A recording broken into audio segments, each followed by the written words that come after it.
discuss during the presentation. Just take it and hang on to it. You can self-grade.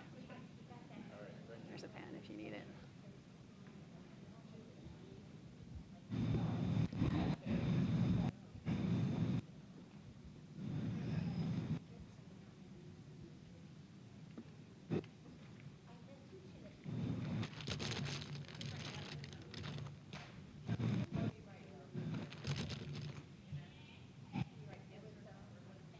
Do what? Is it factual or is it opinion? For you?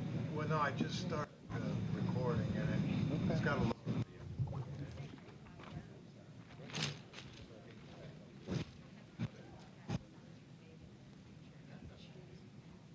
Okay, it's ready if you want to start. Good morning. Hi, I have a little quiz for you to take. I'm the presenter. Yeah, it's a test. And just, they're like 10 statements, and you rate whether it's factual or whether it's an opinion. And you just hang on to it. We'll talk about it during the course of the, you can self-grade when we talk about it. Oh my gosh, it's Julian. Take it now. Well, I need to give you a little quiz.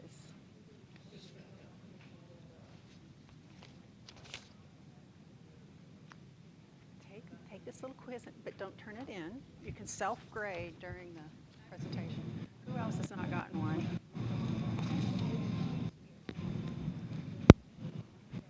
These two people have not. Little quiz. I know. Just fill it out. Each piece is either factual or opinions, and hang on to it. You can self-grade during the presentation. We'll go over. Yeah. Because when I make changes, Okay, now I got to walk over you, neighbor. before it goes up on I have a little quiz for you to take. Here's some pens. Oh, wait, he's going to... Oh, just drop it in there. And the directions are on top, and just hang on to it. And you can self-grade when we come to that point. I guess you want to start? Yeah. Or you want to go ahead and get started, and is it time? Or should we wait a little bit longer? What do you think? Okay. Yeah. Is she only talking once? Or she's talking? Doesn't have a pen? Well, maybe this gentleman will give her. Did I give you one? No. Yeah, we have one more here. I wonder.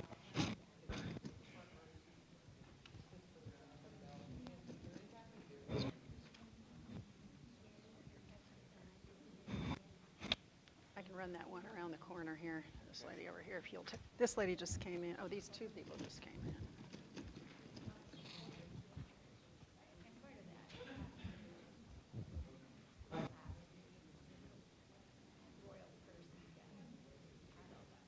Oh, thank you. Thank you very much. You were trying to skip out of the quiz, weren't you? I know, I caught you. Just hang on to it. Let me take your pen back.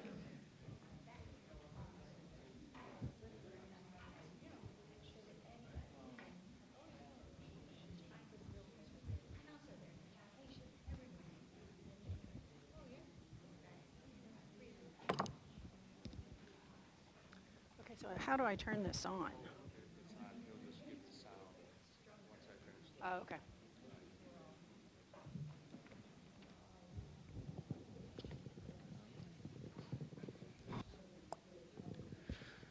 Well, good morning, Lakeside. How are we doing today? Good. That is good. First off, did everyone receive a quiz sheet? Yay, nay? If not, I'll be right around. So originally for today, Elizabeth Myers Henderson, she was scheduled to speak today and tomorrow mornings. However, she's under the weather and not able to present. However, I'm very thankful that Lakesider Jeanette Keaton was willing and able to give a talk today during Journalism and Media Literacy Week. Jeanette launched her career as a journalist with stints at KTBC TV in Austin and the Dallas Morning News.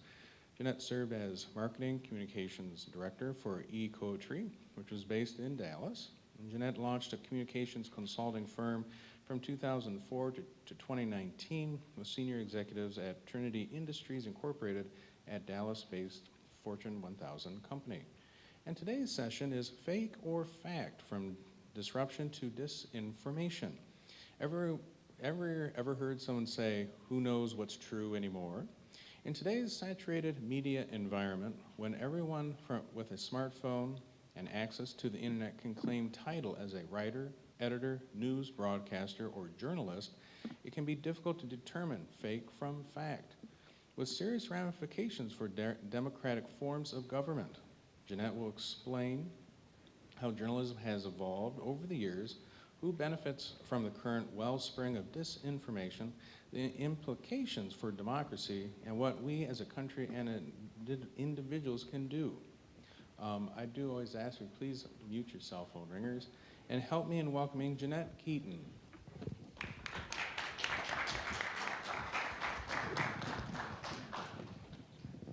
Well, thank you everyone for attending today. I appreciate that nice introduction from John. I'm glad to be here, but I also have to say I'm a little bit nervous because I was asked to do this on Monday and haven't done this presentation since 2019. So if it's a little rough, if I make a few mistakes, I hope that you will forgive me. As John said, I'm a Lakesider. I'm actually a long-time Lakesider. I've been coming to Lakeside since I was a baby. And my mother's family, which hails from Orrville, Oberlin, Worcester, and Wellington, has been coming here since the 1890s.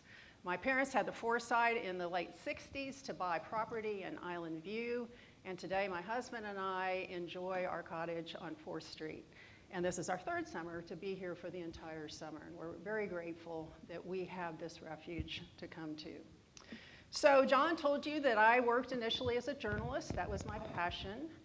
And a few years ago, I became concerned when I saw well-educated people, often business associates, who were forwarding on information, sharing it, whether it was via email or social media or even in conversation, that was demonstrably false, could be checked out with just a little bit of effort and proven to be false.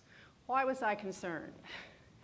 Well, democracies are based on an educated electorate, people who can determine facts and then use those facts to form opinions, and then vote for issues or candidates that align with their thinking. You know, if we can't figure out what's fact and what's made up or what's opinion, it has ramifications for our democracy. So at that point in time, I started going, well, what if there was a media literacy program for adults?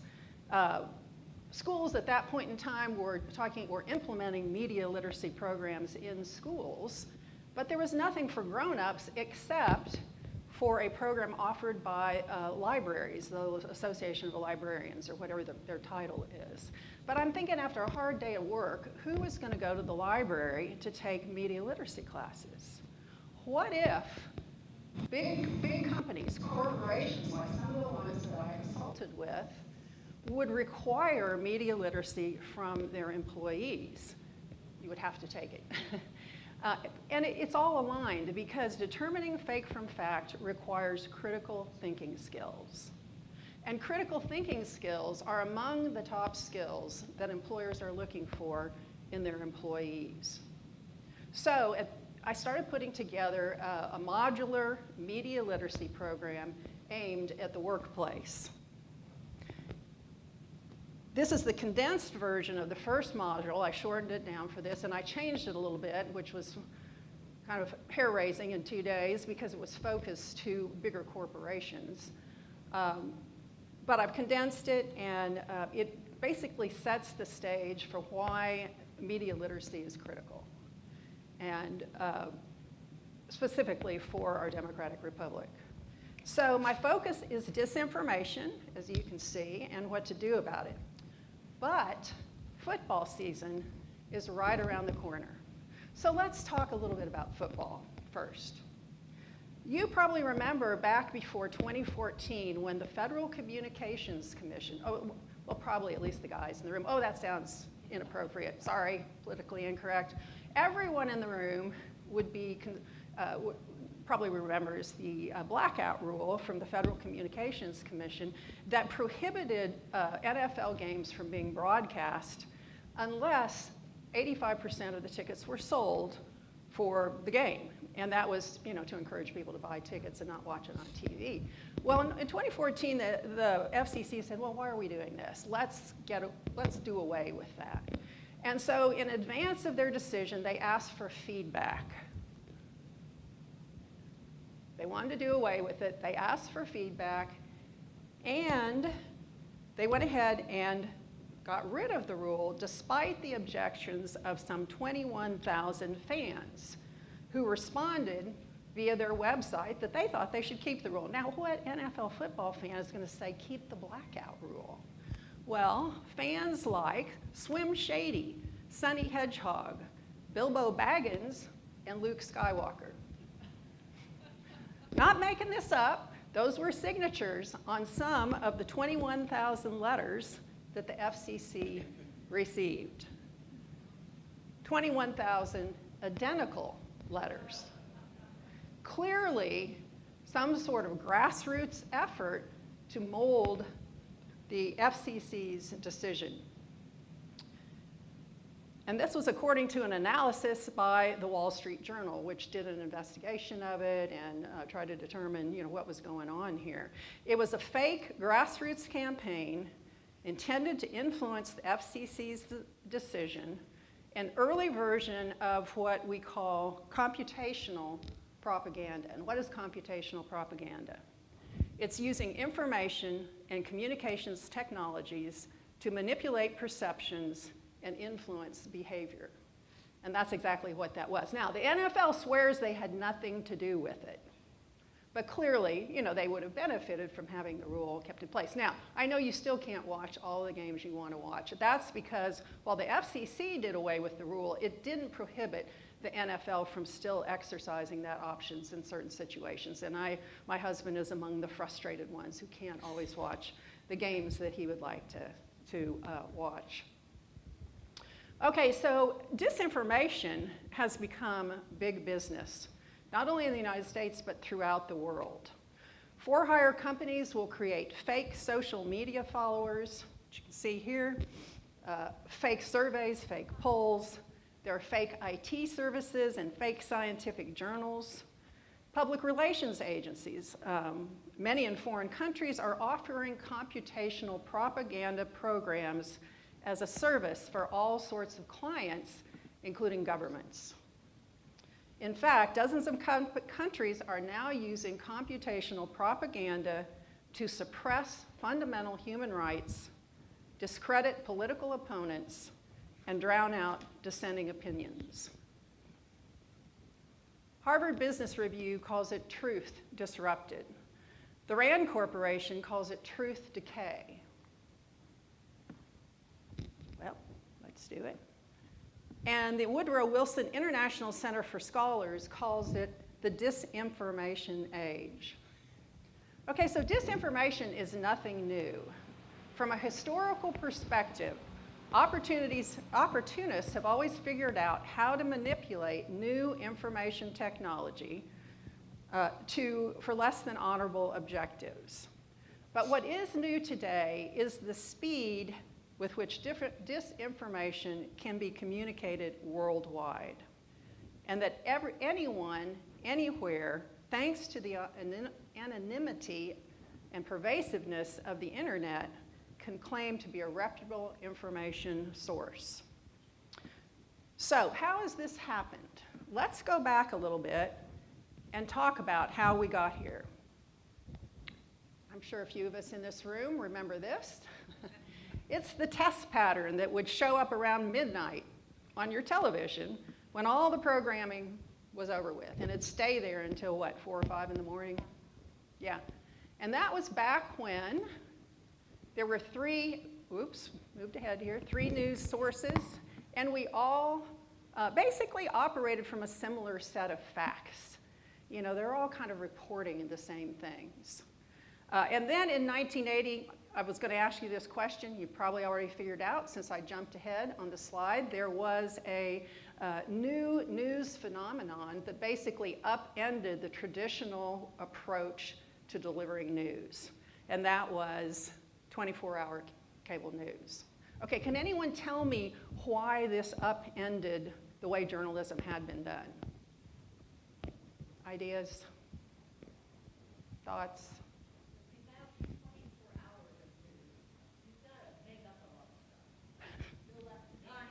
You have to fill the time span, that's right. And if you could put up news at any time of day, what else does that do? I'm sorry? Further communication. Well, it does, but it also...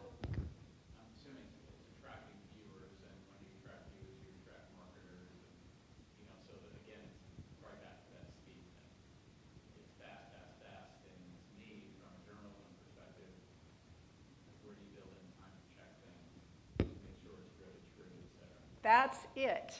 Speed, accuracy was often sacrificed because of the need to get it up quickly, especially when traditional news media started getting websites and they could post online.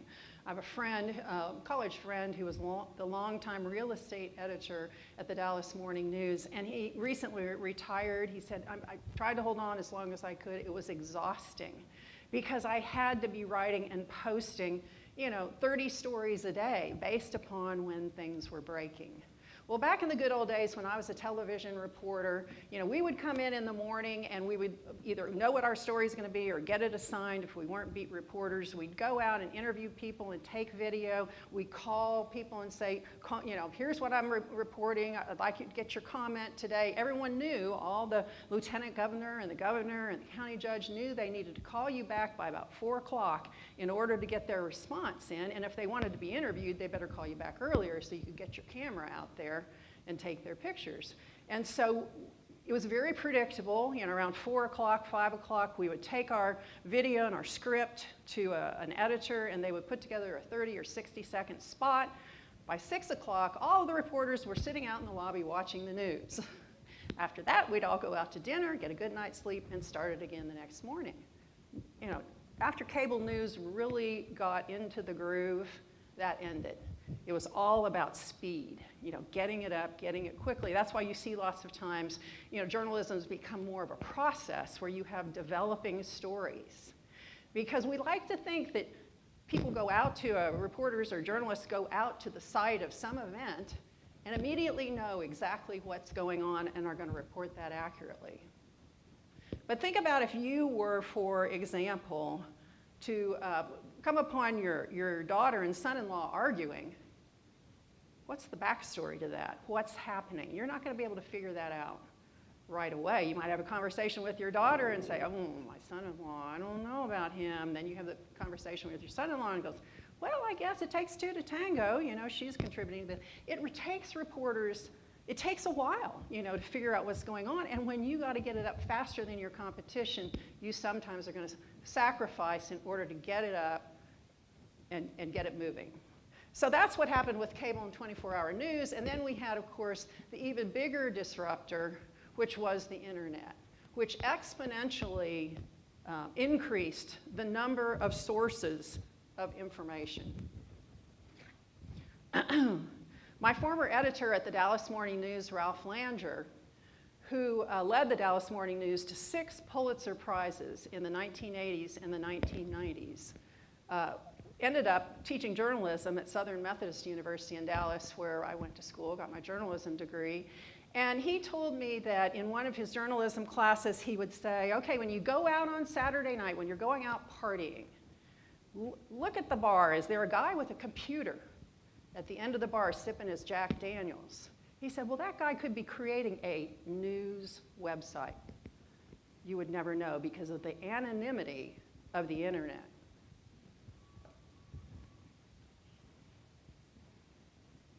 Today we conduct business. Oh, forgot about this. This is the next thing on the horizon is artificial intelligence. And the ramifications of it are yet to be seen. But one of the things that it is doing is increasing the ability to create deep fake videos. Is everyone familiar with that term? Could someone explain what it is?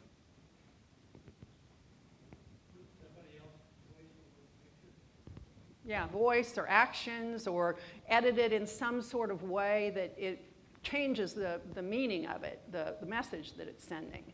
Well, apparently artificial intelligence is really helping people do that. There are a lot of people that are using that for, not so great, great purposes. So today we are in the age of disruption, an environment marked by rapid advances in technology, creative destruction of business models, geopolitical uncertainty, cyber vulnerabilities, and changing customer expectations increasingly tied to ideology. Those statements, I can give you the sources on it. It was discussed at Davos. Edelman does an annual trust survey. Edelman is a public relations firm in New York, and they talk about these issues. The internet has wreaked havoc with traditional business models, opening the door to new digitally driven ones. With virtual retail experiences, entertainment on demand, social media, and now innumerable sources of news and information. The distribution of information, news, books, magazines, video, has been democratized. Anyone with a cell phone and a data plan can be an editor, a publisher, a videographer, or a journalist. And that has benefits, because fresh new voices are entering the information ecosphere unfiltered, unlike the old system, which was controlled by a group of editors who were the gatekeepers in terms of what would be covered and what would not be covered. But equal access also has its downsides. Evidence and facts are increasingly disregarded or challenged. Anyone who can Google or go around the internet may think they're an instant expert on a particular topic once they've done a little research. Opinions proliferate. Anyone can broadcast their own truths and undermine real ones with real-life ramifications for individuals, for civil society, and for democratic forms of government. In short, the disruptive influence of the internet has opened the floodgates to disinformation and misinformation. And we're going to talk about the difference between the two. And it will get worse before it gets better. This is an early form of technology that allows for deepfake videos. And this, combined with new audio software, in essence Photoshop for audio, makes dubbing difficult to detect even by digital forensic experts. And as a result, you can make anyone say anything. We'll take a look at how that works. Missing our sound here.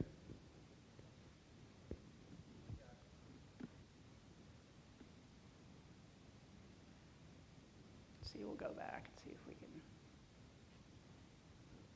What am I doing wrong up here? Check your computer settings. You're going to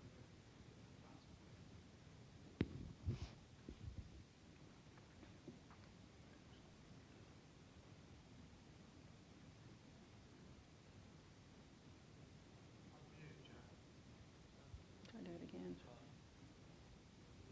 Oh, it's on mute. Why will it not do it?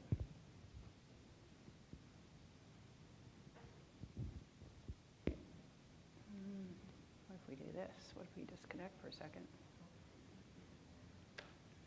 There we go.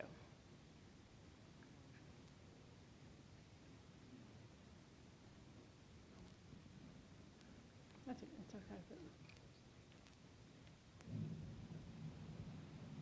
I hope.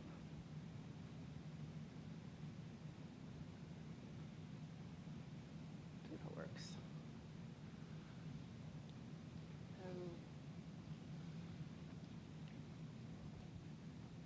we still missing? It's muted, John. Computer's muted.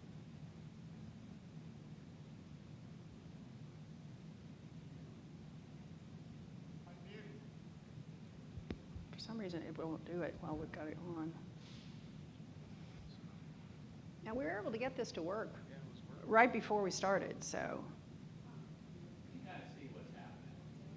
I got another one, though. You've got to hear it. I've got two more that you've got to hear.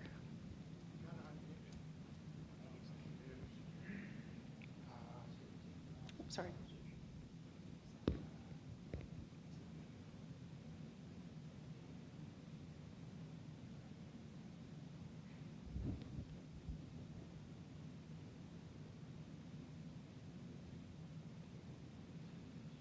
Oh, here. Plus play. Oh, we missed it. Okay. Where'd it go? Go down to PowerPoint. Push play right there.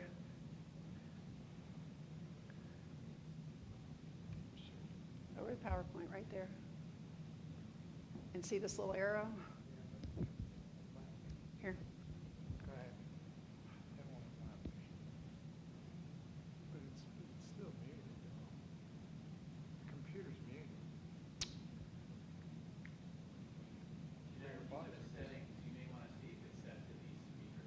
No, it is, but the buttons are disabled on her laptop. Which still wasn't the case when we first started, so.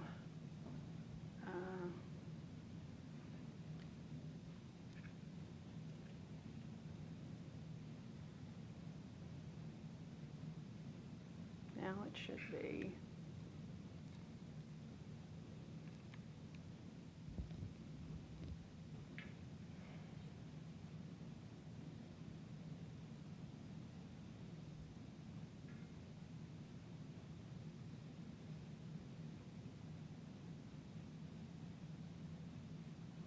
Okay, well, doesn't look like it's going to work, which is going to be really disappointing when we get to the next two. You can kind of skip over this one, and it doesn't make a lot of difference. But you can see from this that you can manipulate someone's face using this actor, which is pretty outrageous.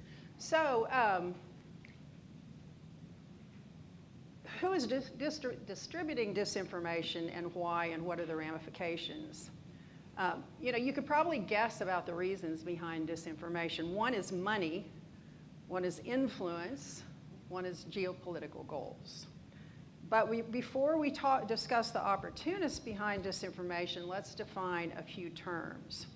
We'll start with disinformation and its cousin misinformation and end up with fake news. And when I say the term fake news, what do you think? How do you define that? Anybody?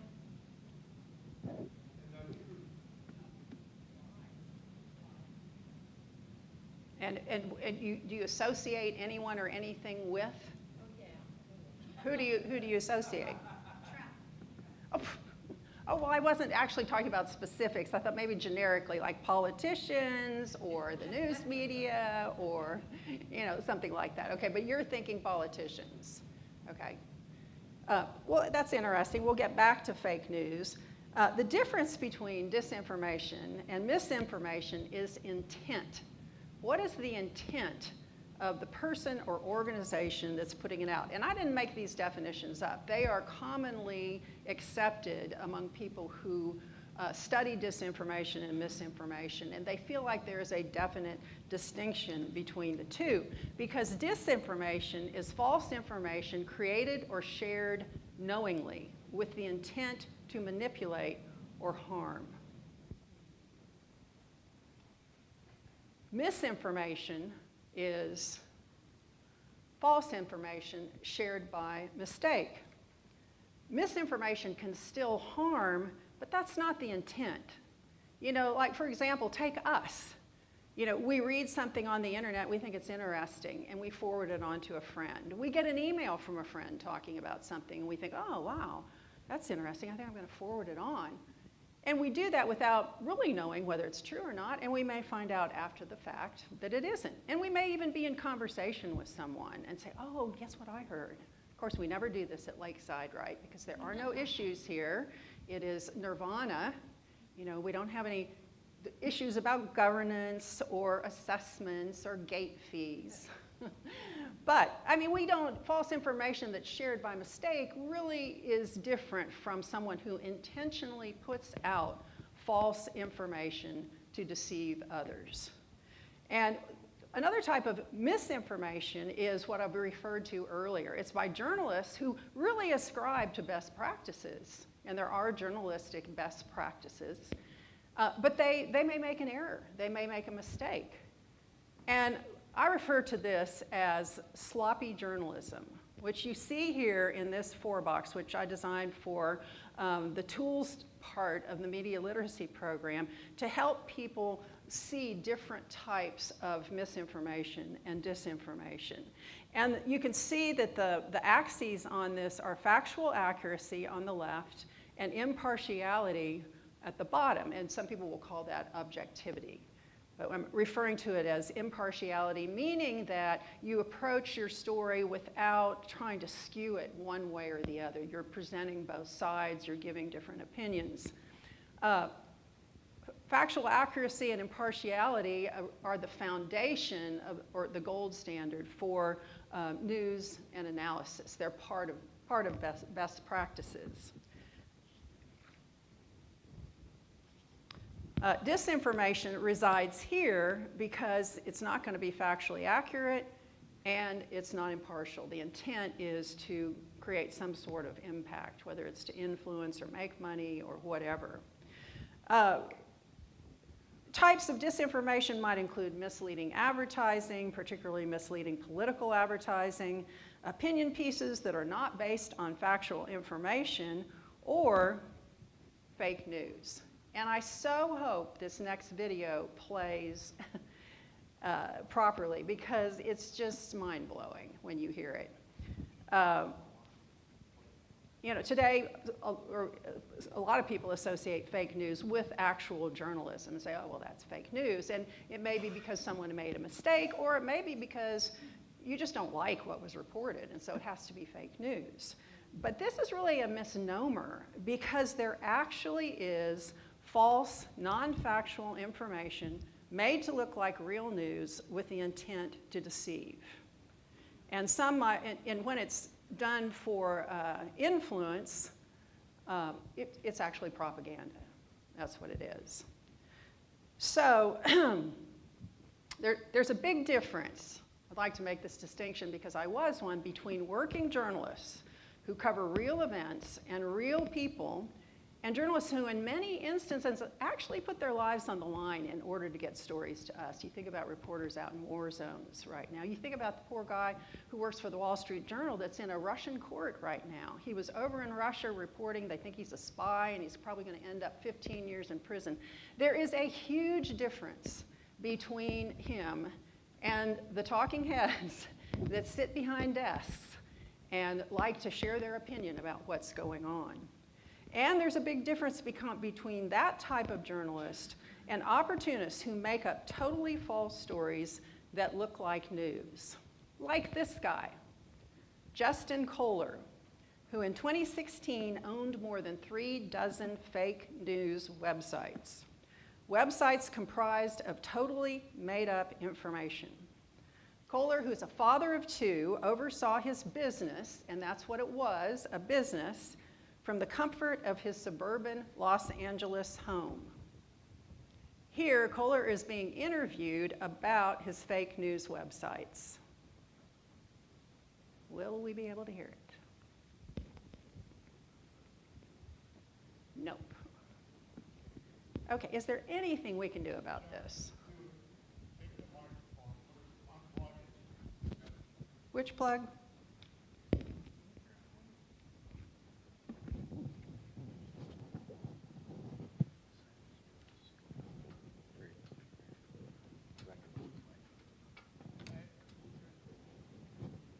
Let's try it again. I have no idea where my speaker is. Oh wait, here it is, right here, I think. See if have we turned it up all the way?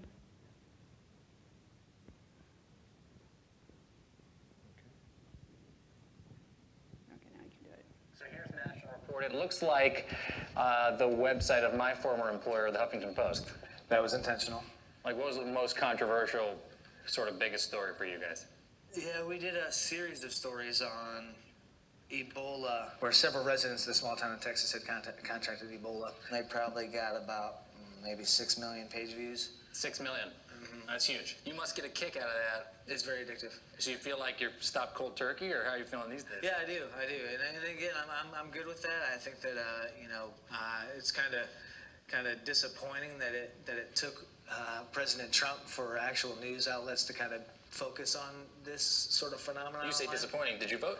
Oh, of course. And who'd you vote for? Hillary. Talk me through this. This is your biggest election clicker. FBI agent suspected in Hillary email leaks found dead in apparent murder-suicide. Read that one. The motive behind the killing is still being investigated, but police say Brown was a highly respected agent with the FBI and very well likely liked in the community. Is any of that true? Not a single thing. Not a single thing. Totally fiction. 3 days before the election, 500,000 people saw this post. 2 days before the election, over 500,000 people read an article about an FBI agent that killed his wife and himself because of pressure from the Clintons. Like, how much money did this post make you? Likely somewhere around about $8,000. $8,000. Most of that, again, goes kind of to the writer. Okay, so how did he make his money? Does everyone understand how that happened? Anybody tell me? How did he make $8,000 off that post? Through advertising. It's a pay-per-click business model. If you click through an ad on one of his websites, then he gets a bump, a financial bump for that. You know, and that business model is one of the reasons why it's going to be hard to rid disinformation from the web. Because clearly, sensationalism sells, especially when the sensational story aligns with what we already believe. Let's talk a little bit about this, specifically the concept of confirmation bias, which all too often gets in the way of determining fake from fact. Take a look at this screenshot of the front page of the New York Times. I want you to study it for a few minutes, maybe look at a few of the headlines and think about it.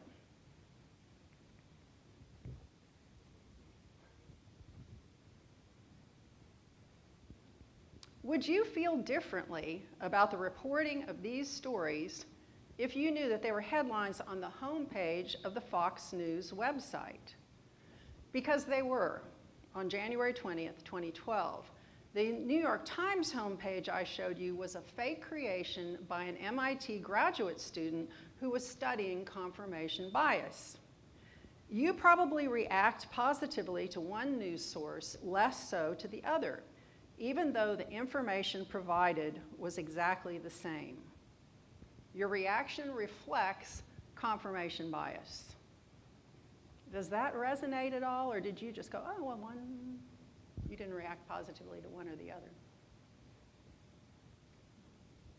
Well, what is confirmation bias? It's paying attention to or seeking information that confirms our existing beliefs. And it's actually nothing new. Most of us, and it impacts all sorts of aspects of our lives. Most of us tend to gravitate to people who are like us, that make us feel comfortable, who think like us, believe like us, who confirm or agree with our perspectives. We exhibit confirmation bias when we select our friends, our partners, our neighborhoods, and our news sources.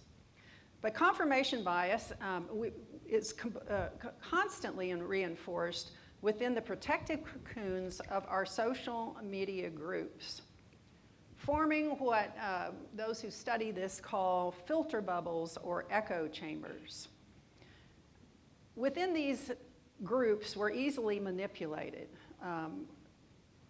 because their facts tend to be secondary. It's much easier and frankly much more fun to give an opinion, talk about how we feel, especially with others that feel the same way, as opposed to doing the hard work of critical thinking, figuring out the facts.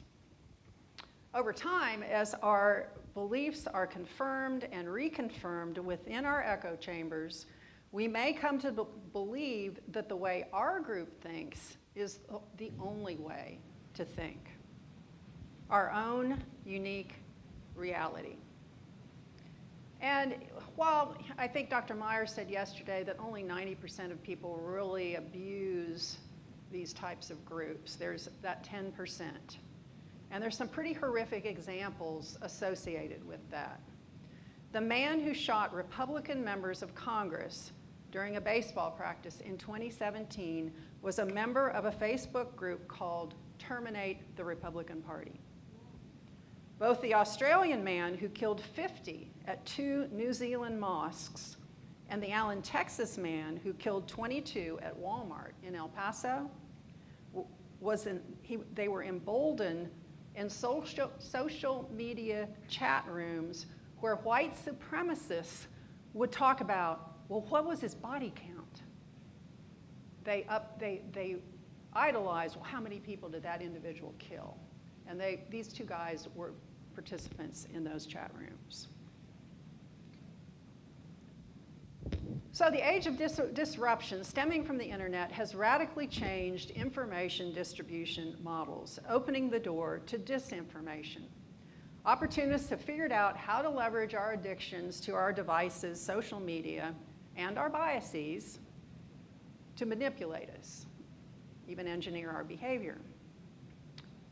And unfortunately, most of us do not have the tools or the critical thinking skills, or if we have the critical thinking skills, the time to determine fake from fact. Let's discuss the impacts of this on civil society.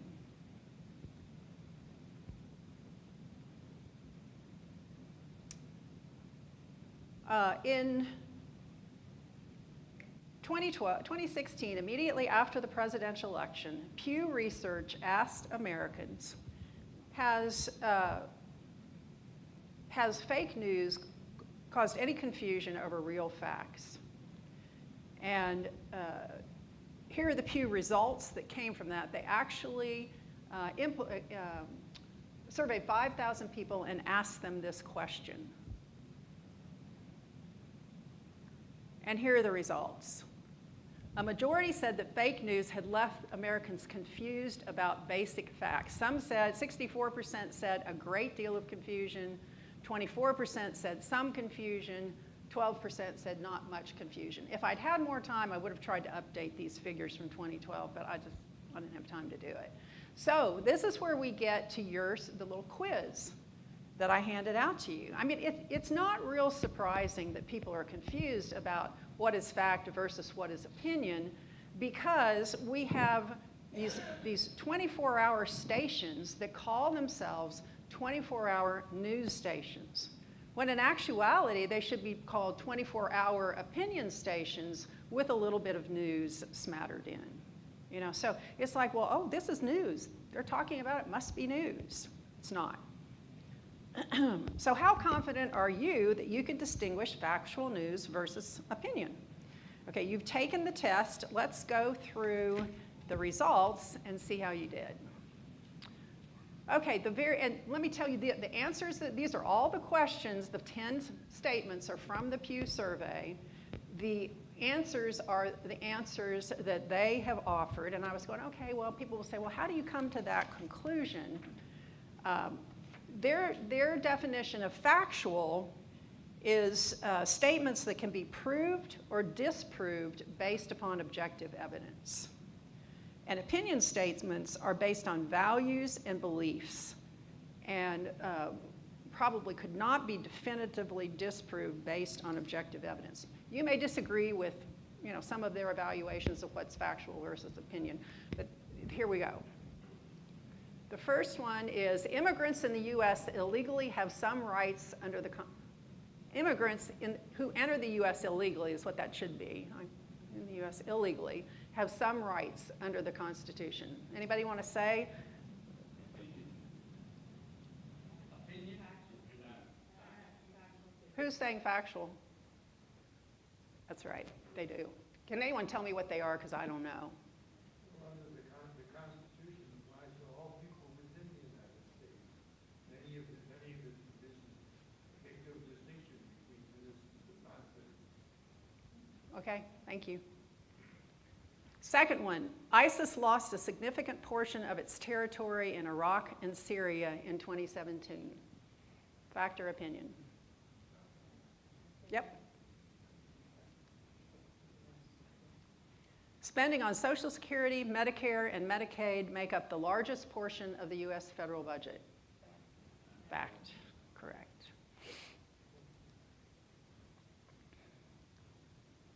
Democracy is the greatest form of government. Yeah, opinion.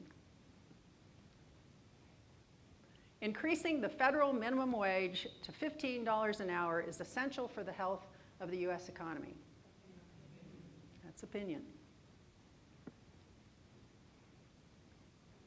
Abortion should be legal in most cases.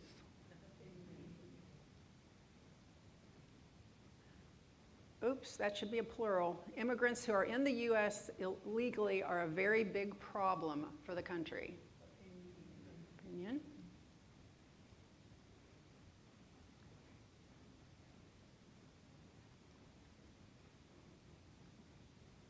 Government is almost always wasteful and inefficient.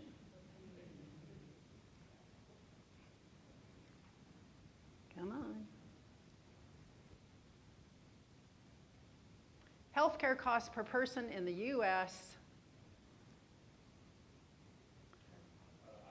highest in the developed world. That is fact. Yep. I don't know. We're getting some. President Barack Obama was born in the United States. That's fact. Okay. All right. So who got 10 out of 10 right? Yay. Yay. Who got 9 out of 10? Yay. How about 8? Okay, this is a really smart group. I mean, you clearly have got it together because a majority, these are the Pew results, a majority of Americans correctly identified at least 3 of the 5 statements in each set. But this result is only apparently a little bit better than random guesses. This is their assessment. Far few Americans got all 5 correct, and roughly a quarter got most wrong. 25% got like 8, 9, or 10 wrong. So you guys are ahead of the curve here, and that's why, because we're at a Chautauqua, right? You know, we're all thinkers. Even more revealing is that certain Americans do far better parsing through this content than others. Those with high, and I'm quoting Pew here, those with high political awareness, those who are very digitally savvy, and those who place high levels of trust in the news media are better able than others to accurately identify news-related statements as factual or opinion. So, thank you for taking that little quiz. Yes, ma'am? I just think something that could confuse some people is that something can be verifiable, but might not be a fact. There's a difference between being something capable of being measured and a fact. So give me an example of what you're talking about. Give me an example so to help people understand what you're saying. Healthcare costs per person in the U.S. are the highest in the developed world. It's measurable. We might not know the answer, right? But it is measurable. So I think the measurability, that's a word, is really what we're talking about. We might not know the answer, but we could find out. Right, right. That will help. And that's one factor that will help determine facts. You know, there are other ways, like earlier this week, a woman mentioned primary sources as a way to cut through the news and figure out what's really going on. And that's one thing I teach in the media literacy tools component is, you know, don't necessarily accept what the news media's interpretation. If you really want to know, go to fact check, go back to the original source if you can find it.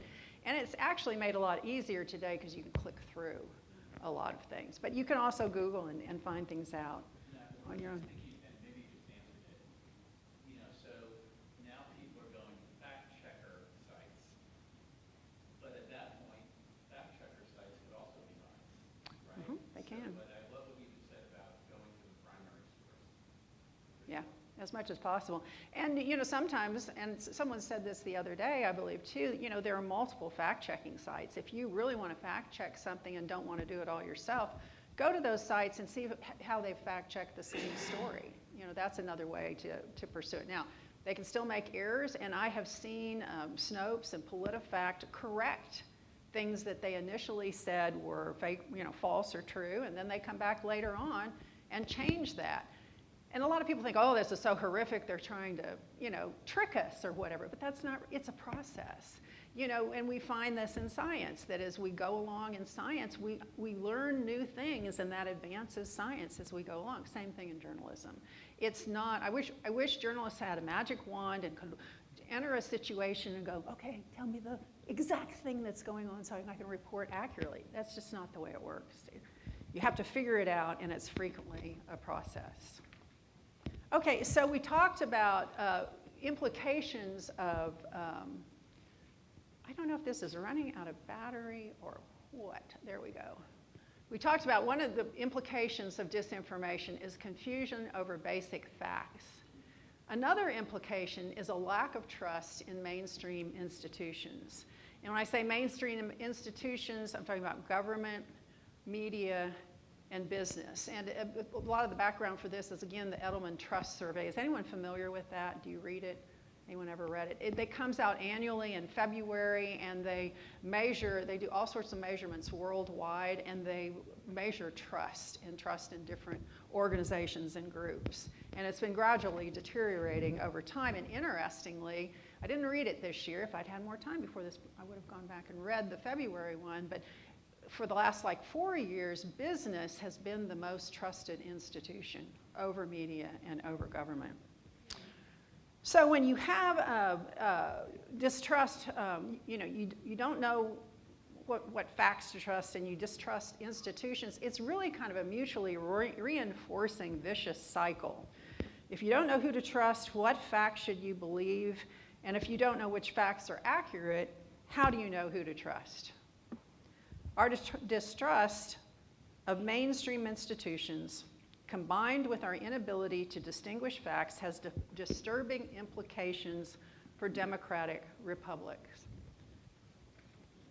Okay, and so I'd like to linger on this slide a little bit and get your comments on it, or get you thinking about it, because there's 7 different items here, and they're kind of hard to absorb right away. And actually, I spent some time this morning coming up with real-world examples to help us understand the implications, but I'm interested in if they resonate with you and if you can think of what they mean.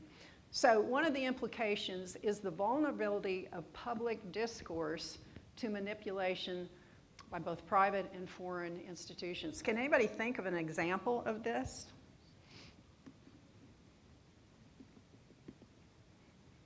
It's kind of hard to, these are kind of abstract concepts. Well, I can tell you a very concrete one. In 2015, there were military exercises that were being done in New Mexico. And there was a lot of paranoia in Texas that those military exercises, I know it's hard to believe, but that they were really a ruse. And what they were going to do is they were going to sweep into Texas and collect all people who were opposed to Barack Obama. That was the rumor. That was the conspiracy theory, okay? And it became so heated that Governor Greg Abbott texted, and actually, and I should have put the slide out here, but I have his text where he calls out the National Guard to protect people and ensure that these military exercises don't intrude into Texas. And it turns out later on that this was a Russian initiative.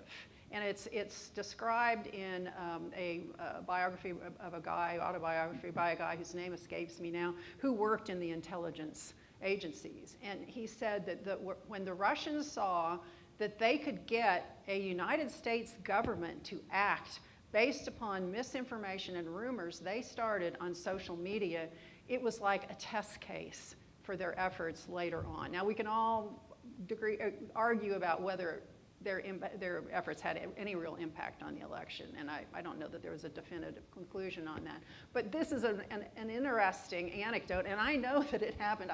I'm from Texas. I grew up in Oxford, Ohio, which is why I'm associated with Lakeside, but went to school in Texas, stayed in Texas, married a Texan. So, I mean, this was all a big deal at the time. And it kind of ties into this implication as well for democracy, and inability to implement fact and evidence-driven public policies. You know, here you have, go ahead.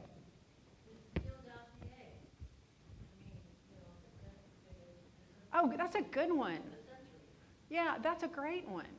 Yeah, yeah, because that's created all sorts of furor, and then later on was proven, you know, not to have any meat to it, or at least that's my understanding. If someone knows differently, please say. Yeah, that's a good one. Anybody else have examples of that?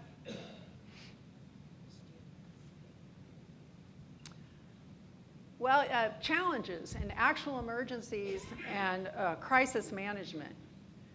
And this morning, actually, I was looking at this and didn't really realize how much discussion there is among public health agencies about how to manage disinformation when there are, you know, medical issues like the pandemic.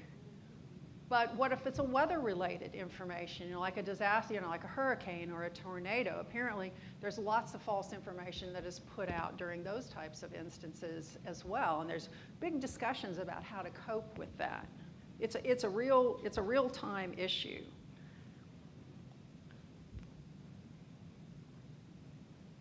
And neutralizing the news media as a force for government accountability. Does anyone see examples of that?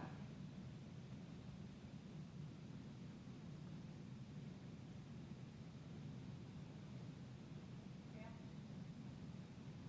I mean, I would argue that the whole the label fake news is something that is discrediting news organizations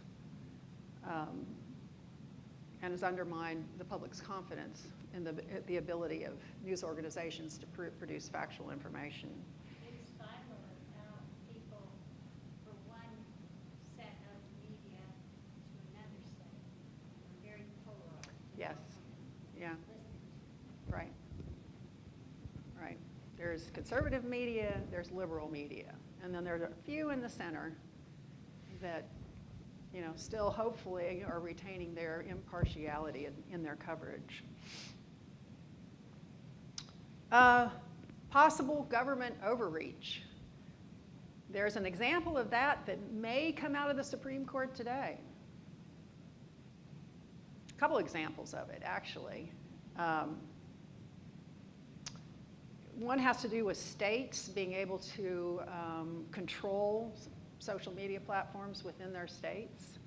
And the other one is the suit against the Biden administration for allegedly overreaching and trying to control social media during the pandemic. And they were trying to get them to eliminate what they consider dangerous disinformation, misinformation. So it'd be interesting to see how that plays out today. Anybody think of any other examples of that arena? You kind of get the feel for it, though. I'm trying to make it more concrete by giving examples. 6 is reality apathy. And John kind of captured that in the introduction to this, where people say, whoa, who knows what's true anymore? First time I heard an employee at one of my businesses that I consulted for, I'm like, you gotta be kidding me. You know, you can't take that attitude. You're an American citizen. It's up to you to figure out the facts. If you're going to vote, you need to be able to do that. And I think it's very pervasive now. I hear more and more people saying that. And that's actually what autocratic countries like. They want for people in Russia, and I visited Russia in 2006, actually with my Methodist church. We sponsored a Methodist church over there in Voronezh. And you know, that's what they said, we don't believe anything that's put out. You know, we just don't know what's true. And that's where Putin wants them to be. And then the last one is the undermining of democracy and democratic institutions. Anybody think of examples of that?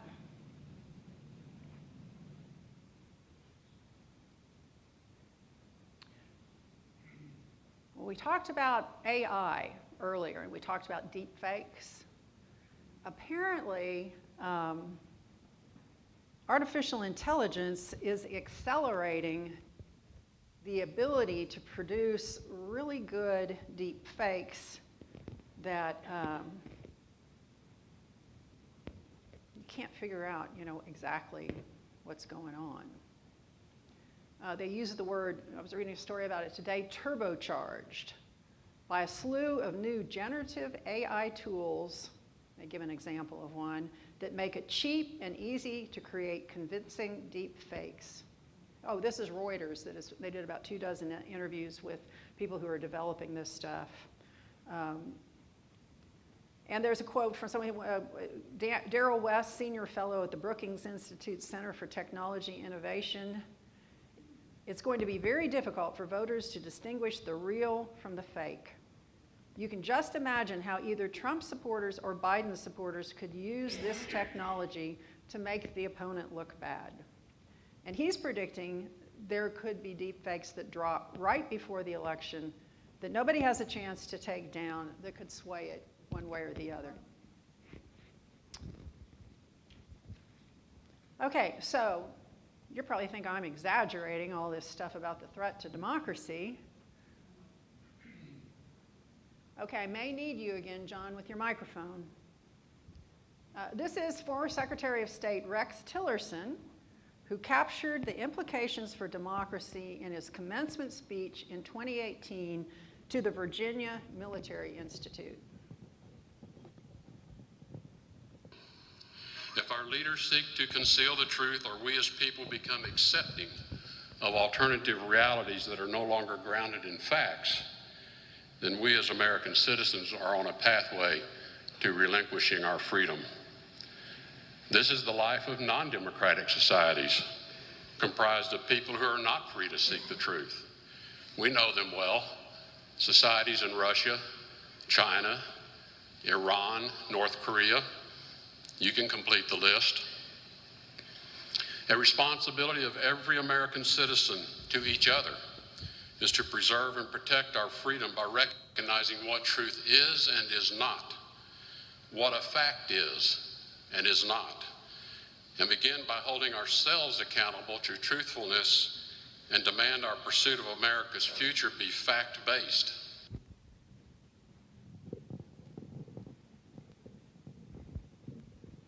So what can be done?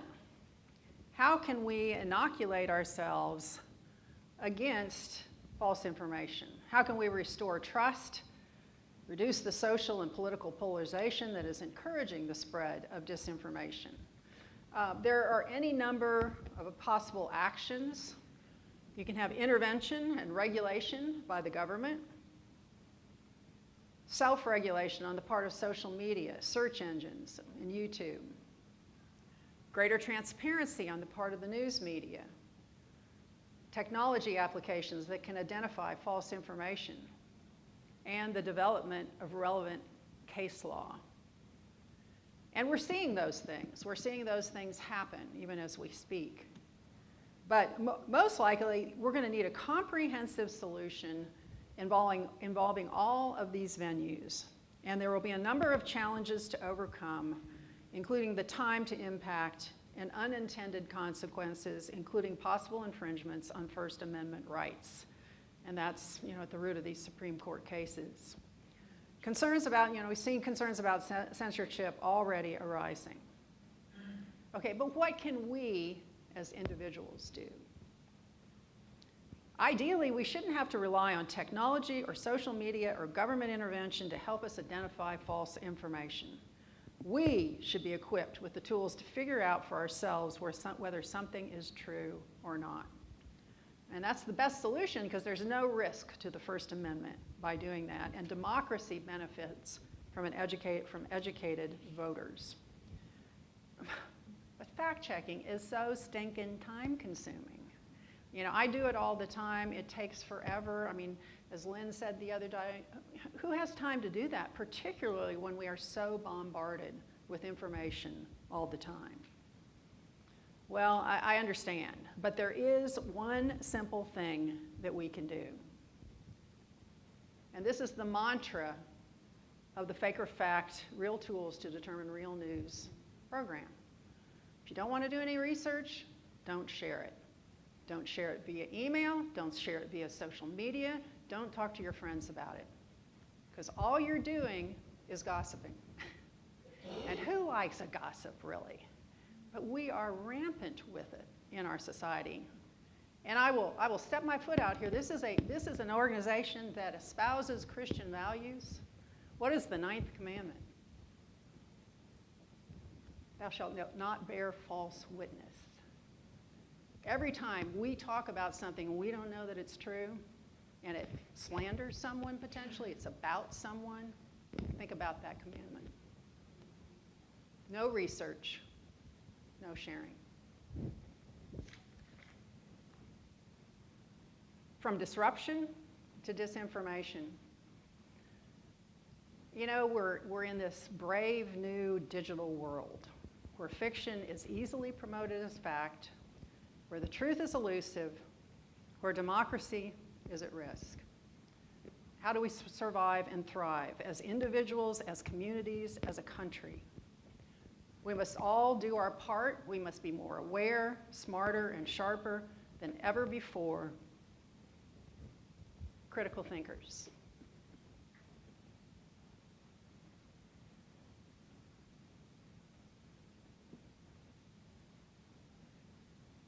And thank you very much, and I'll answer any questions. Not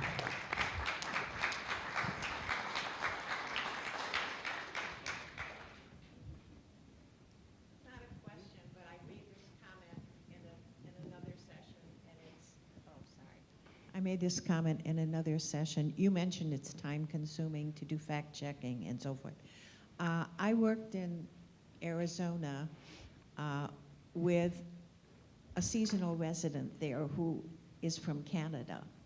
And she said, your system here is exhausting. We have, I think she said either our elections take 3 months or 6 months. If we could get maybe more people to focus on the elections and positions and policies if our elections lasted 3 months or even 6 months, rather than having candidates start running for the next election the day after they win. Another factor that involves is money. If you're going to run elections that they're going on all the time, the people with the most money have the most staying power. So I think we need to think about that. And there may be some changes that we can make in our election system that will help people become more informed. And if we would focus on policies and their effects, factual effects, verifiable effects, then maybe we can get away from the slanderous comments.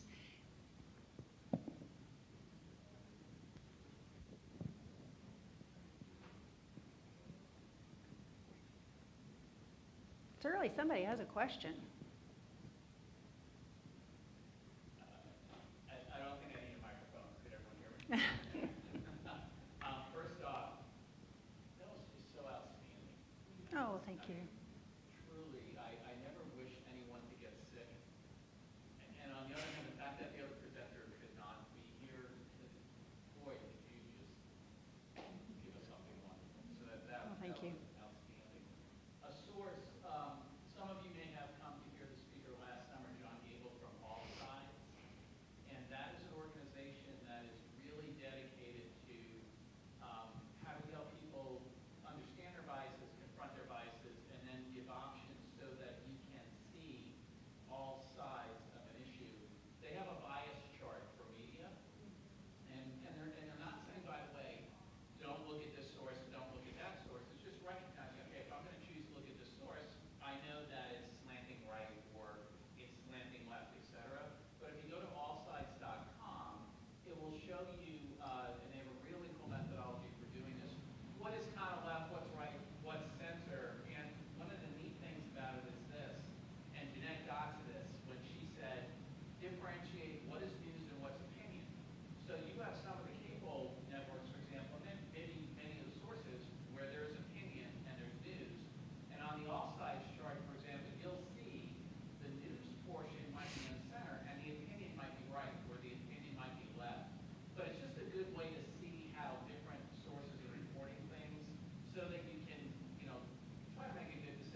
glad you brought that up, John, because that is a great resource, and there are actually a couple more that do the same thing. And I include those in the tools section of the program. These are digital tools that you can use to help you understand. I mean, one of the first things you do if you're trying to figure out if something is a good source is you use the fact-checking approach, which fact checkers don't read the article first. They try and figure out, well, who is reporting it and what are the biases of that organization first. So these charts are very, very helpful. I have fact-checking tools, journalism best practices, and digital tools. These are digital tools. There's mediabiasfactcheck.com, where you can also learn about media bias, and they also rate how high they are on the factual scale. There's another one called the Alfontes, F-O-N-T-E-S, media bias chart. And it used to be totally free. It's now, they've gotten so big and so popular that you can't really figure out, I didn't want to sign up for it, but there's a more limited view unless you sign up or unless you, I guess, pay some sort of subscription rate to it. But they do the same thing, and it's interesting to look at all three and see how it differs. They all have different approaches to evaluating media. And then you kind of, again, like looking at three different fact checkers, you get a more well-rounded perspective. So, John, thanks for bringing that up. Did you say Mediabiasfactcheck.com.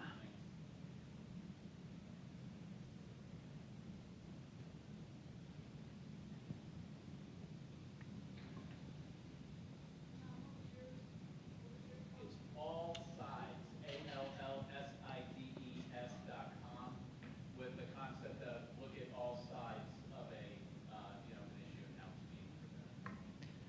One of the things that complicates enlightenment is that we've gone into our polar sides, and there's a lot of fear, and people are not talking to each other. They're not reflecting, they're not getting different opinions. And so one of the things that I have done,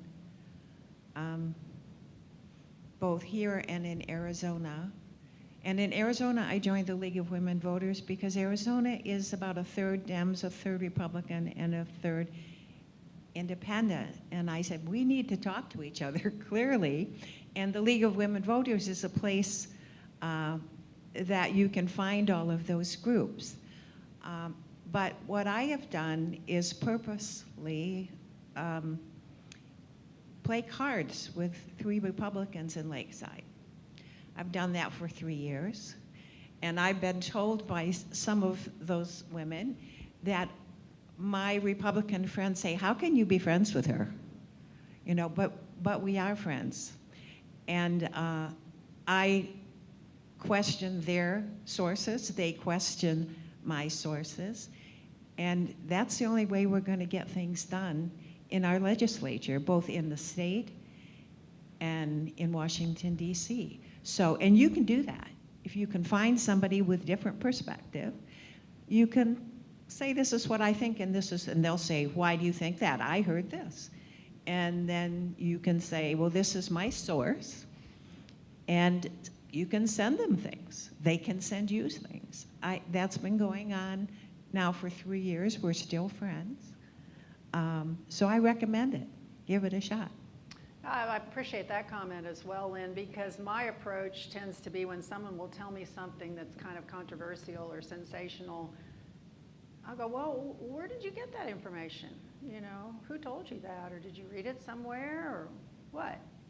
And really try and determine whether it's fact-based, and sometimes I'm a little abrasive about it, and I try not to be, but to try and just determine, you can very simply just not accept the information, but that's like a really small little fact check. Where did you get that? And sometimes it's, well, so-and-so told me. Well, where did they learn it from? Well, I don't know. Well, I'm not gonna pay a whole lot of attention to that at that point in time. So that's just a little simple thing that you can do to, ideally we would all be truth ambassadors. We would be constantly looking for the truth as opposed to talking about things that are sensational or interesting. So I would challenge you all to consider being truth ambassadors. Anybody else? Thank Well, you thank very you all. much. Thank you very much, Jeanette.